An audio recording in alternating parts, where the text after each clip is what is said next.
Hello, welcome to another Toybox audio video demonstration video. This video won't be, for goodness sake, another deep dive.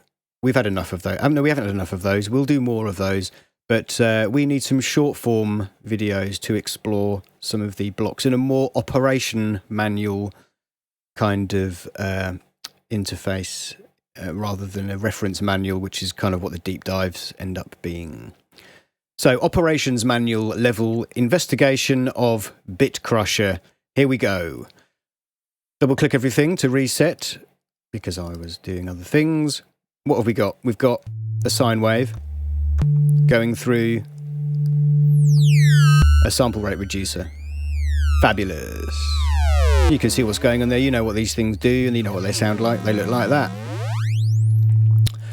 What else can we do? There's more knobs than that, though. So what's going on? First of all, let's track the sample rate reduction from the pitch port here and this little button here. So now we can just find something we like and have that same harmonic mess or enharmonic mess maintained across the keyboard.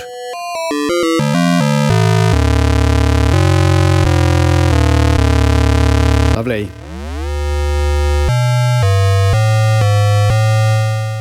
What else do we have here? So let's keep that on. Let's put that sort of up there for the moment and just look at this knob, which is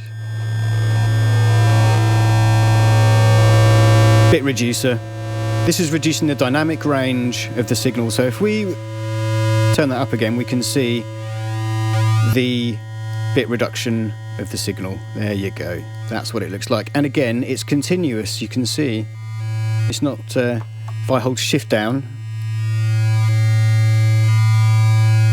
we can see these bit reduced parts are smoothly, I don't want to say interpolating, but smoothly mangling this signal. Isn't that cool?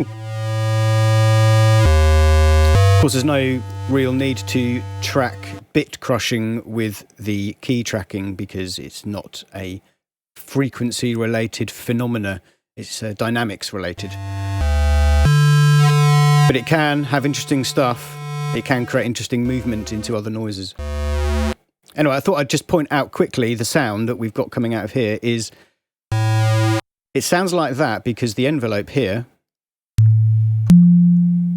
is fading away, but because we've got bit crushing on the, I mean, that'll be a sound some of you are familiar with, others maybe not so much, so I thought I'd just point it out. Sounds like the sound is disappearing. Lovely. So that's the Bitcrusher. Reduces the dynamic range of the signal. Reduces the dynamic range? Reduces the dynamic possibilities of signal, of positions of the signal. You can see what's going on. You know what a Bitcrusher is. Okay, speeding on through. What have we got here? We have the distortion. And this is either pre the frequency and crushing operations or after the frequency and crushing operations. So let's get a signal. Let's dirty a signal up. Well, that'll do. That's dirty enough, don't you say? Don't you think?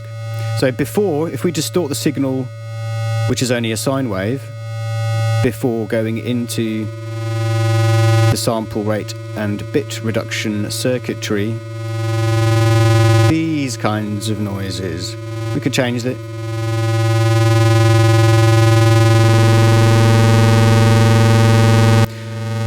So the signal's all being mangled. It's been turned into something. Let's make it slightly more complicated. And there we go. That same signal is now going through a saturation circuit before it hits the bit reduction and sample reduction circuits. Try a few more. The sine stuff does fun stuff.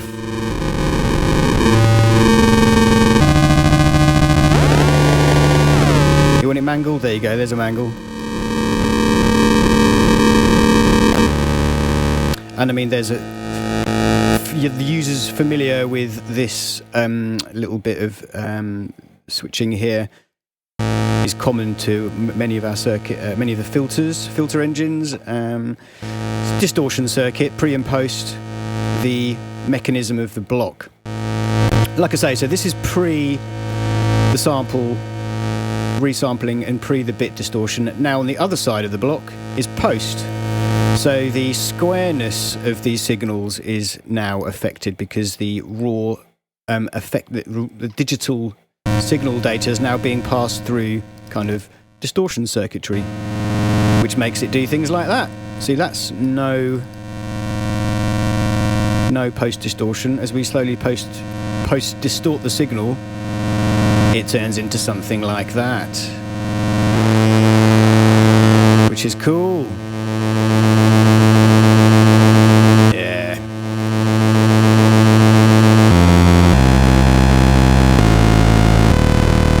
Oh yeah.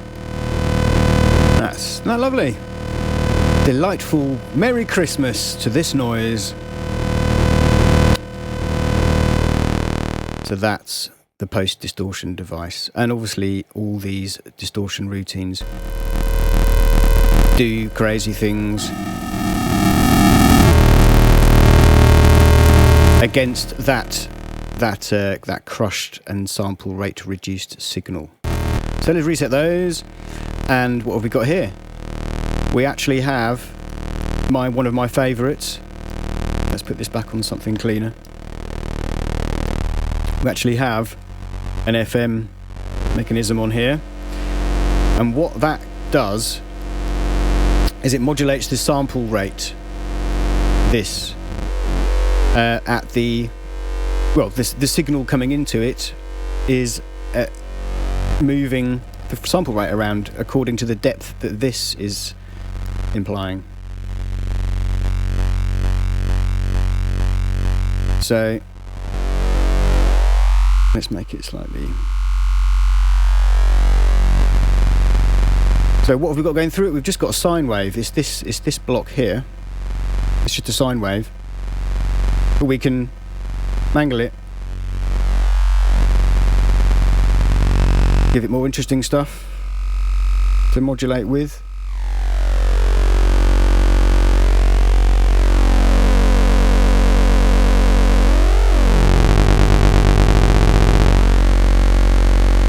You can see in this particular sound and scope shot here, you can see the varying sample rates. In the middle here we have a high sample rate, and at the edges it seems to be lower, and that could be messed around with pre and post distortion just as easily as moving a knob.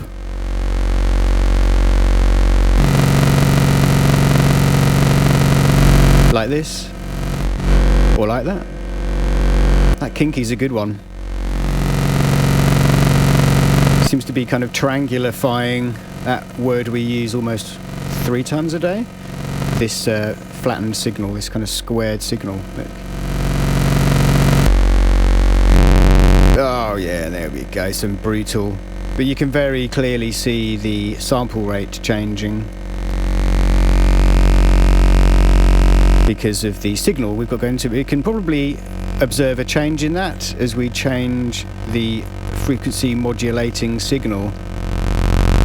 Look at that ugliness. Everyone loves that. I can't think of one listener who's thinking, what the are you doing? Shh, please, shush. Look at that, that's lovely.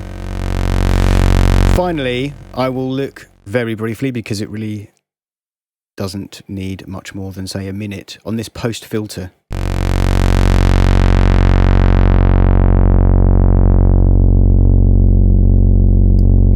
So that's basically post distortion. It's the filter, I believe. Let's just double check this. I believe it's the filter. Yeah, so if we go before, if we hit the destroying circuitry with basically this filter is part of this distortion circuitry, so it distorts the signal going into the signal if it's it filters the signal going into the distortion circuit if the distortion circuit is before all this destroying circuitry, and filters the sound after if you have the distortion knob this side and are post-distorting the signal. So that's filtering the post-distorted signal. There you go. Just mangle it a bit. Make it ugly.